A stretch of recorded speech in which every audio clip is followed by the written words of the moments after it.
Thank you for keeping it KTN. It's time for us to take a look at business. I'm Joy Doreen Bira. Telkom Kenya is planning to revive its fixed telephone lines as a comeback strategy to the competitive mobile industry. Will the revival strategy work? Adelaide Chengole with that report.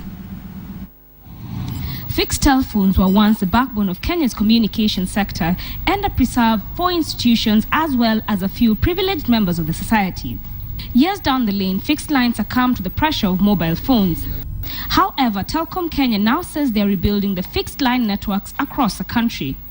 We are rebuilding a new fixed network. We are replacing all our old technology by new technology. But the firm will have a hard time convincing Kenyans to go back to the fixed network, especially given the exponential expansion of the mobile phones that has overshadowed the fixed line network. Can I really remember when the last time I used a phone booth? Kitambo. Siwezi kumbuka lakini ni kitambo. The time I was growing up, those things were zilikuwa zishafi out. When I was in primary school, I think I started at 7. Been more than 15 years. Telkom Kenya says its primary focus will be residential households and corporates who still need the fixed line.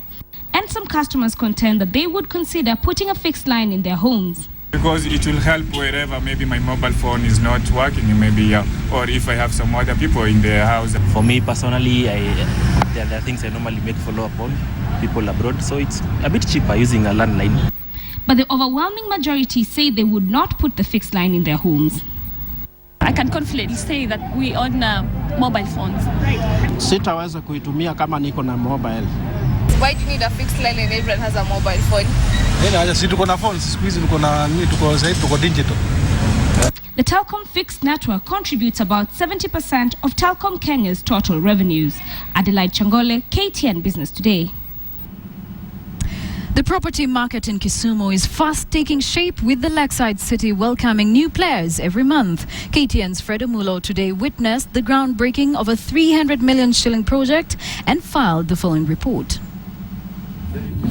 Property firm Ole Tepesi that operates the Mvuli chain of suites in Nairobi is set for a new foray in the lakeside that will see it enter into a lucrative long-term partnership with Parkview. Intention is to set up hotel space, clean, decent, modern hotel space for the local business person who is looking to come to Kisumu to conduct business. That's the primary market that we're targeting. The project is among the most recent in real estate trends that involve the creation of apartments which double up as hotels. We want to change the landscape of Kisumu. Yeah, and it is through participation of individuals who live here and investors to do this. We have come to do this because, one, I believe in this city. The two firms have formed a joint venture known as Ogwethi Properties for the project that targets the middle-class business niche, with Ole Tepesi set to manage the facility after completion. After this project, we are going to seek more opportunities and make this as a hub for other projects that are going to come around here. For us, we believe that this project will transform this area and make it a top-notch area. Upon completion, the complex will consist of single rooms, 1 and 2 bedroom suites, available to individual as well as group owners. From Kisumu City, I am Fred Omulo. And keeping it with business, the concept of sustainability for corporates is fast gaining ground in Kenya. KTN's Bonnie Tunya spent time at Unilever here in Nairobi to understand their sustainability strategy and brings us this report.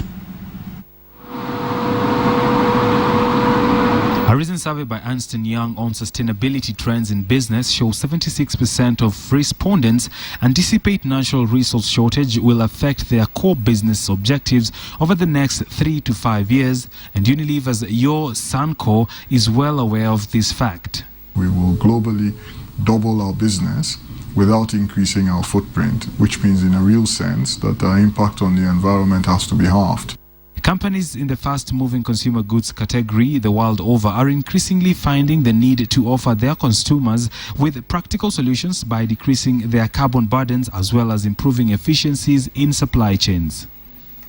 End-to-end value chain that we use in Unilever has to be examined, and that is being done with increasing rigor and scrutiny. What do I mean by end-to-end value chain?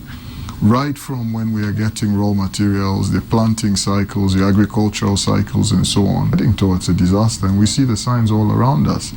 The climate cycles are changing. We have many natural disasters that we're dealing with that we didn't have before. And business, as business, must play a role in finding a solution to that. You cannot talk about the African manufacturing scene without the question regarding the threat of cheap Asian products flooding the market. To this, Nsako was assertive. How much of a threat are the imports coming from the Asian markets? So I don't like to speak specifically about any origin or source. My philosophy of business is very much centered on that in the end, the consumer and the shopper distribute the profits and the growth. And what we must always ask for is a level playing field. Once that is there, then choice is a good thing.